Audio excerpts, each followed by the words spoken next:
Avokati shqiptar Spartan Gjella përmes një shkrimi në Facebook ka analizuar në lidhje me Bashkimin Kombëtar dhe ngjarjet që shqiptarët janë duke u përballur së fundmi. Ai thotë se ani pse politikat e dy vendeve nuk janë të bashkuara, shqiptarët e Kosovës dhe Shqipërisë ndjejnë nevojën e bashkimit etnik të tyre.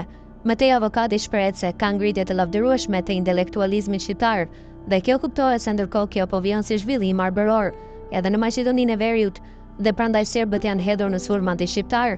Tuti Gjella thotë që protestën dhe situatën e krijuar në Serbi duhet ta shfrytëzojnë shqiptarët, edhe pse politikat kombëtare të dy shteteve shqiptare ende nuk janë bashkuar, shqiptarët e ndjejnë bashkimin e tyre etnik kudo ku janë, sepse kombëtarizmi dihet që është ndjesi e brendshme e mendimit individual dhe shoqëror njëherësh.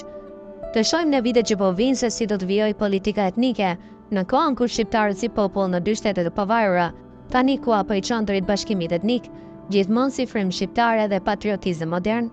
Sepse tani në dy kryeqytetet shqiptare në Prishtinë dhe në Tiranë është e formësuar realisht ndërgjegjja kombëtare, ka ngritje të lavdërueshme të intelektualizmit shqiptar dhe kjo kuptohet se ndërkohë kjo po vjen si zhvillim arbëror edhe në Maqedoninë e Veriut. Edhe prandaj serbët janë hedhur në sulm anti-shqiptar, por në këtë luftë ata janë shumë të dobët në krahasim me shqiptarët. Serbët aktualisht janë të rrëmbyer në konflikte të brendshme sepse kuptohet që doktrina e Miloševićit që po vjen me presidentin aktual Vučić tani ka falimentuar. Dhe prandaj gjendja e Serbisë mund të shkojë drejt shpërbërjes së përkohshme, por politika e Tiranës dhe e Prishtinës duhet të di ta shfrytëzojë në funksion të çështjes shqiptare këtë krizë që po kalon Serbia. Kjo krizë ka ngritur shumë tensione në Beograd, por historia jonë kombëtare e mposhtë këtë kundërshtar.